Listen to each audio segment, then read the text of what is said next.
I'm not going to speak as a Palestinian. I'm going to speak as a Gazan. Like any other society, we have classes, we have our bourgeois, we have our people who are living in their own fantastical lands, and they don't necessarily always line up with those living in Jabalia right now, in Khan Yunis, in Beit Hanun, in Beit Lahia, in Nusayrat, in Maghazi, or anywhere in Gaza. This is why I want to speak as a Gazan. Identity is so extremely important to this conversation.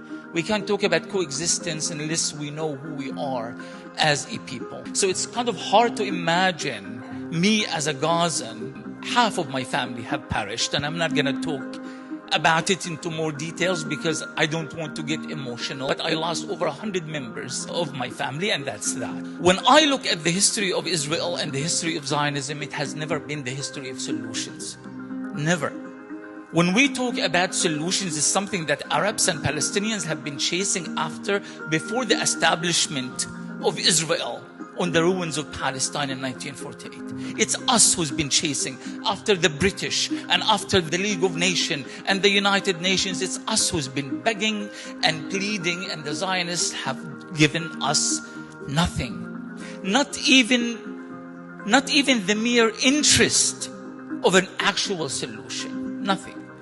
We have been playing a one-sided game with time has become a form of intellectualism.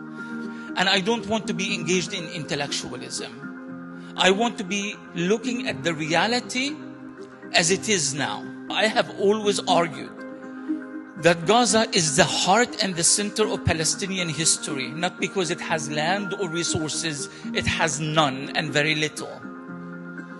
But because Gaza has always been the beating heart of Palestinian resistance. This is where the story begins. And that's where the story will end, with the defeat of Zionism. I strongly believe that Gaza alone, over the course of 600 plus days, have defeated more of Zionism than all of our efforts combined for the last century. And I know we are very limited to the kind of conversation we can have in Vienna or in Paris or in Berlin. If that conversation is to open up so candidly one day, there is so much we can say about this subject. But this little tiny stretch of land of 2.3 million people, out of which 10% are already gone, has managed to impose Gaza as the most important geopolitical aspect of the entirety of the Middle East, if not even globally.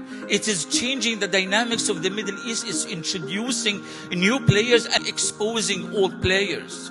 The Israeli discourse regarding the Palestinians, how many websites and pages and books and documents and brochures and flyers we have created of what Zionist leaders have been saying about Palestinians since the very beginning. The cockroaches, the animals, the beast, all of that. Now, the Gaza genocide is just the culmination. It's just the translation of this racist, nasty, dehumanizing discourse coming to the form in one final blow that is of the extermination of the Palestinian people. Look at any successful national liberation struggle anywhere in the world. Rarely they spoke about resolutions or solutions. The Vietnamese fought, the Algerians fought, the South African fought. We have to change the dynamics of the relationship totally before we talk about solutions. We already have enough body of text to imagine what international law wants from Israel. You end the military occupation, you dismantle, you apartheid, you end the genocide, you are held accountable for your crimes. Add all of these things together and here's your solution. And I said from the very beginning, Gaza will never be broken because Gaza is not about weapons. This whole idea that Palestinians need to give up their arms. How do you even count the arms of the Palestinians? They make their own bombs and their own guns underground. It's not an army with a number of tanks and airplanes. It's a people's army. It's a people's resistance. And under no circumstance will Gaza be defeated. Israel is not interested in solutions. The Palestinian people have figured this out and they put it all on the line and they are fighting and we need to stand in solidarity with them. Yes, We should have visions for the future, but the visions should always be focused on one state solution, a state called Palestine, and nothing else.